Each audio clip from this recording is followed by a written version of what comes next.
And welcome to another action-packed body slamming episode of Cornette's commentary right here on Who's Slamming Who. This is Tommy Fio. It is September 1st, 2010 with Mr. GC himself. Jimmy, what's going on, man? Tommy, I tell you what, I am busier than a one-legged waitress working at the IHOP. I want to tell you, I've got all kinds of stuff going on, but I am once again here on the air with Cornette's commentary because that's the way it needs to be. And I just got back from a tremendous weekend in Virginia and North Carolina, the old Crockett Mid-Atlantic states.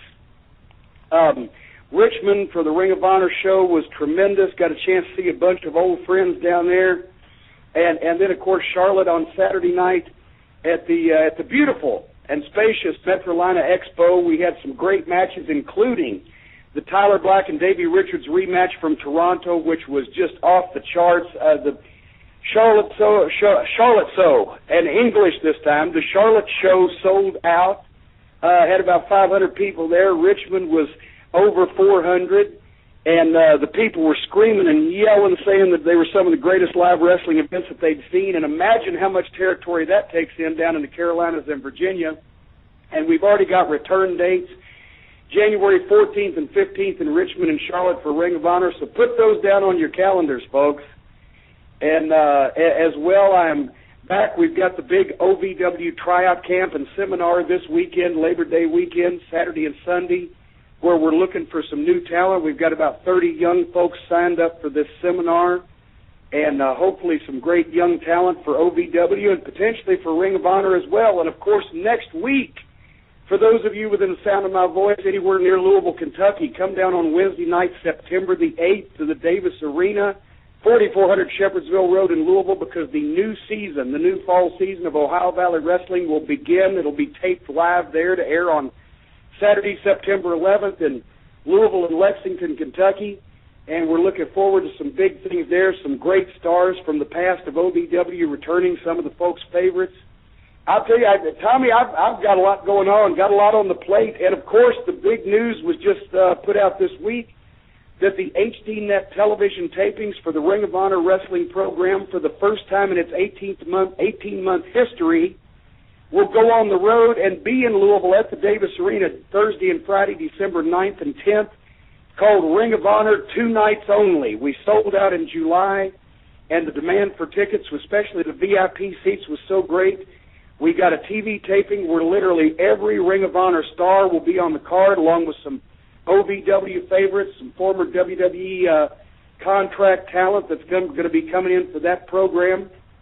And I'm really excited about that. And the tickets go on sale Thursday morning. As a matter of fact, as we speak, it'll be tomorrow morning at 11 a.m. on ROHWrestling.com, or you can call the phone number, which I can't call off the top of my head, the Ring of Honor office. Go to ROHWrestling.com and find that.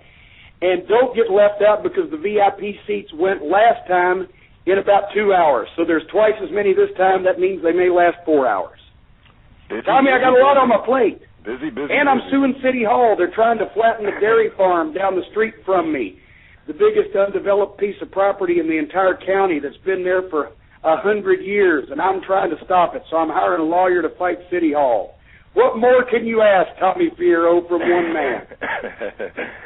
Some sad news to report yet again. I know last week we just had the same conversation. I said, hope next week we'll not have to report any sad news on Cornette's commentary, but yet again we have to.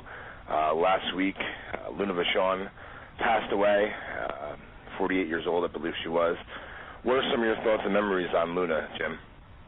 Well, you know, I've known Luna for years and years, and of course the stories abound about Luna. She was either the angel side, which was the sweetest, most demure young little girl that you could possibly imagine, or the Luna, as she used to call herself, the lunatic side, which was over the top and pretty aggressive. And I liked both of them, actually, because I could identify with both of them. And I especially enjoyed working with Luna. The last time I spent a lot of time with her was her last run in the late 90s in the WWE, where she was with Goldust. And also I had a match.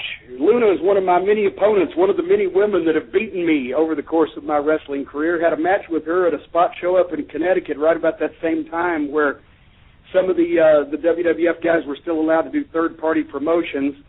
And I think we had the match of the night, if I do say so myself, because she was so easy to work with. She loved the wrestling business. You know, once again, it's sad, but that's the state of our industry today. And of course, I'm sure that Linda McMahon, much as she did with Lance Cade, I'll talk about that in a second. Oh yeah, I want to bring that up to you, by the way. Well, yeah, I'm going to bring it up, but I'm sure that they'll back up away from it and say, well, we can't control, you know, what people do that used to work for our company when they leave and go away, and then that's true, but of course they could try to control more of what they do to people mentally while they work there, but they don't choose to do that. They could try to control their hiring practices and the people that they encourage and push and the example that they set, but they don't choose to do that. They just try to back up and distance themselves from them after they're gone. But I'm not going to get off on that tirade with Luna. I just, you know, obviously she was a great loss to the wrestling community, and you know, my sympathies go out to the family. But this comment that Linda McMahon made about, I may have met Lance Cade once. I guess she doesn't watch her own television program, and you know, with the quality of that program, I don't really blame her for that. But also, he was in a contract for a really long time too, right?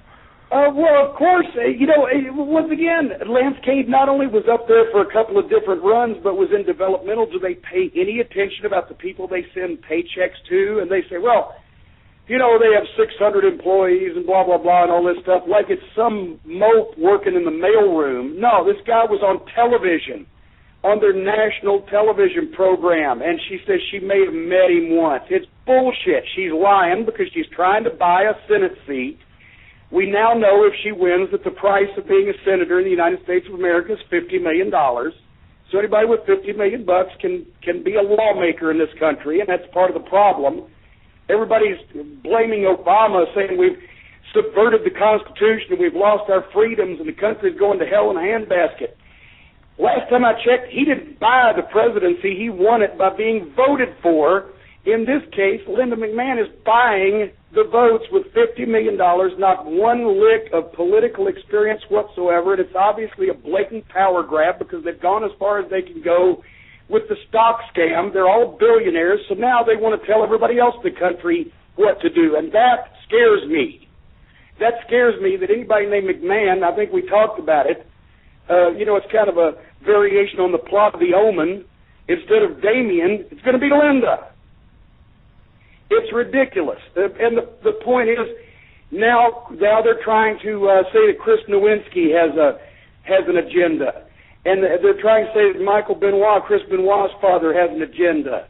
They're trying to say that Lance Cade's father, because he feels like dirt was just kicked at his dead son's face, has an agenda. Yeah, everybody has an agenda to expose these fucking miserable pricks for what they're fucking doing to the wrestling business and the people in it. That's the agenda. But I guess that's not convenient with her trying to run for fucking Senate. As a Republican, by the way. When I read that comment, I couldn't believe my eyes when I read that. I had to do a double take at the computer screen. Well, you know, everybody's doing double takes, but that's the kind of situation we've got. And that's also, she fits right in with the Republicans. Big business. Over the weekend, I was in Asheville, North Carolina, in the beautiful North Carolina mountains, and I'm seeing the television commercials where they pay a bunch of redneck hillbillies to come out and basically say, don't tax big energy, it'll cause another depression. No, don't tax big energy, because big energy is the one paying these clueless redneck hillbillies to speak out on their behalf, because Republicans are for big business. Republicans are for don't tax the rich, tax the poor. Don't do anything to help people, just help us pad our fucking pockets. They're on the tape, they're in the pocket, et cetera, et cetera. So everybody's, once again, blaming Obama and blaming the Democrats. At least they're people that I might like to have a conversation with. I'd like to take most of these Republicans and these Christian conservative cocksuckers, let's get back on that, we haven't done that in a while, and the bunch of them. Glenn Beck has a rally. Let's turn America back to God. No, let's turn America back on the right track so that maybe all of our retirement funds and our money might be worth something someday. instead of having the oil companies and the billionaires that make their money in stock scams buying Senate seats. Let's do something about that. Last time I checked, the biggest problem was not that most people are not worshiping invisible supernatural beings in the sky. The problem is that George Bush got us in a war where we spent $15 trillion bazillion fucking dollars chasing the wrong guy. They drove the fucking economy in the ditch, and now they're complaining because the oil companies are only making a slim $1 billion profit every fucking month or so. Oh, golly, my asshole bleeds for them. Not in a good mood today, Tommy. Yeah, you want to do a couple listener questions real quick? Boy, you're getting me off that one real quick, aren't you? Well, let's just finish up with the Lance Cade situation. The point is, all these people are doing things that are detrimental to their health because of the WWE's hiring practices. All these people are depressed when their careers only last for 2 or 3 or 4 or 5 years, then they got nothing to do because of the WWE's hiring practices of hiring a bunch of comedy writers to work under the daughter that's popping out the fucking Cro-Magnon son-in-law's fucking babies every couple of fucking years, and nobody's trying to deal with these people as fucking human beings, and I think it's about time that somebody investigated them in some respect. I would say investigate TNA, but you'd have to psychoanalyze TNA because you'd have to get a psychiatrist to figure out why Dixie Carter does any of the things that she does, and now her husband's on television. Imagine that. Wouldn't you know who won the pony? So let's do some listener questions. All right. One of the listener questions, this actually came in right before we went on the air here, and they said last night, NXT season finale for WWE, Kaval won it, who was Senshi in TNA, and obviously you were there when he was there, and they want to know your thoughts on his current success in WWE and whether or not you think he'll be a player there. Well, since I didn't watch any of it, I can't speak intelligently on it, otherwise than to say they probably decided, since they screwed up the thing with Bryan Danielson so royally, that they would actually reward the real wrestling fans and the internet fans with letting their favorite win the fucking thing for whatever that's worth. That's basically my comment. All right. Next listener question wants to know, while you were working for the WWE, did you ever have any interaction with Stone Cold Steve Austin? And if so, was he ever hard to deal with?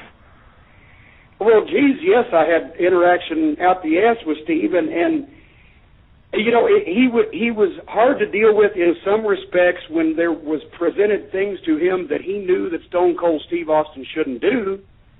But as far as if you treated him professionally and gave him something to work with and something that he enjoyed and could sink his teeth into and knew was right for Stone Cold Steve Austin, then he went out and he hit home run every time. So hard to deal with depends on who you're talking to, and I didn't find that at all. Sure. Another listener question. They say, obviously, you're an expert in tag team wrestling. They want to get your thoughts on the Road Dogg and Billy Gunn as the New Age Outlaws. What was your thoughts of them as a team? I thought they were a good team. I thought they got over really well. I thought that they complemented each other because there was such a great contrast, because in most tag teams there's a contrast, and or at least in most good ones. And I thought that they did a great job. You know, it was hard going from being they were the guys we used to joke at one point right before the DX thing got started. The only guy that could beat Road Dogg in the company was Billy Gunn, and the only guy that Billy Gunn could beat was Road Dogg. The only guy Road Dogg could beat was Billy. They were on the complete bottom of the card, but when they put them together and actually gave them a push and let Road Dogg talk and let Billy show his ass, it got over. They were a good team, and of course they were a lot of the success of DX, and of course then the son-in-law and the born again guy stole all the thunder, but they were right there with it. Did you hear any of that shit that it was a couple weeks ago was on the air now? I don't know if you got a chance to see it or not. I guess Billy Gunn was having an affair with some girl up in Canada, some rat, and I guess the wife found out about it, and this girl recorded all their conversations. They're up on YouTube. It's actually really, really funny. Well, I wasn't aware of that, but I'm sure that probably didn't make his day. But that just goes to show you never record anything on the phone that you don't want people to listen to. Oh, Dolly, what are we doing right now? But I want everybody to hear this, so I guess we're all right. He didn't know it was being recorded. She just recorded all this shit and then put it up on YouTube. I think it's still on there, actually. It's actually pretty, well, it's not funny for him.